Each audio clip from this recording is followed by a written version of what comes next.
बिस्मिल्लाहिर्रहमानिर्रहीम। मुअज़्ज़ज़ ख़वातीन हज़रात, अस्सलाम वालेकुम वरहमतुल्लाहि वबरकातुहू। मैं हूं आपका मेज़बान हकीम शहबाज हुसैन अवान कमाली सोदरवी, सोदरा तहसील वज़ीराबाद, ज़िला गुजरांवाला, पंजाब, पाकिस्तान से आपसे मुखातिब हूँ। आप इस वक्त देख रहे हैं Hakeem Shahbaz herbal TV on YouTube.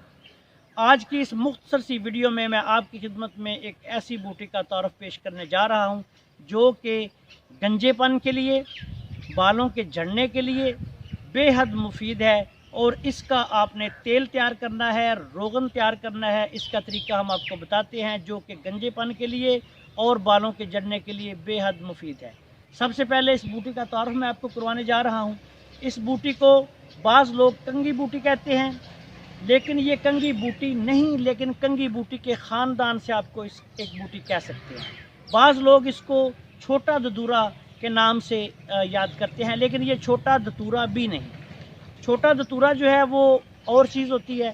ये बूटी जो है ये कंगी के ख़ानदान से ही एक बूटी है, कंगी बूटी के ख़ानदान से। इसको आप जैसे कि देख रहे हैं, ये देखें, इसके बहुत बड़े बड़े जो हैं वो पौधे हो जाते हैं। बाज़ पौधे जो हैं वो वाकई कंगी बूटी की तरह एक दरख्तनुमा बहुत घनी झाड़ी का मंजर पेश करते हैं।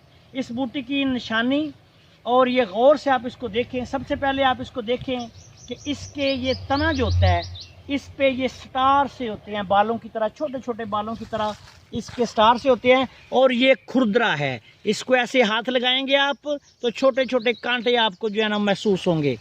इस पे जो फल आता है, जो फल, अभी ये फल का मौसम नहीं, आगे जब ये पक जाएगा तो इस पे फल आएगा, वो छोटा छोटा आधे इंच के बराबर, और उस पे धतूरे के कांटों की तरह कांटे होते हैं जो पास से आने जाने वाले जानवरों और जो इंसान इसके पास से गुजरे उसके कपड़ों को लग के चिमट जाते हैं। इसका रोगन बनाने का ये तरीका है कि आपने इस बूटी को लेके साफ़ सुथरा करके धो के इसको कूट लेना है। इसका कूट के पानी निकाला हुआ 1 पाव पानी आप ले लें।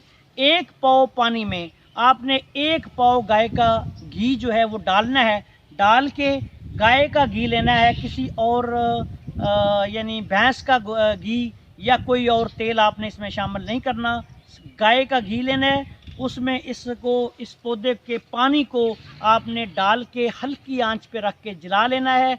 उसके बाद जब ये पानी सारा जल जाएगा तो आपने इस रोगन को, जो तेल तैयार हो जाएगा, घी तैयार हो जाएगा, उसको आपने नीम गरम अलहदा जो है वो पुन लेना है। ये एक आपके पास अक्सीरी अफालोसरात का हामल जो है ये तेल तैयार हो चुका है। इसको आप किसी खुले मुंह वाली बोतल में रख लें। मौसम सरमा होगा तो ये जम जाएगा, मौसम गर्मा होगा तो ये तेल की शक्ल में रहेगा। इसको आपने, जिस शख्स के बाल झड़ चुके हैं वो अच्छी तरह उस तरह से बाल साफ़ करवाए और उसके बाद इसको दिन में 2-3 दफ़ा जो है अपने सर पर लगाए। जिस आदमी के वैसे बाल या जिस खातून के बाल झड़ रहे हैं वो इसको तेल के तौर पे लगाए। अल्लाह ताला के फजलो करम से 1 से 2 माह में बाल जो हैं वो घने हो जाएंगे। अगर किसी को बहुत ज़्यादा मसला हो तो वो 3-4 माह भी इसको इस्तेमाल कर सकता है।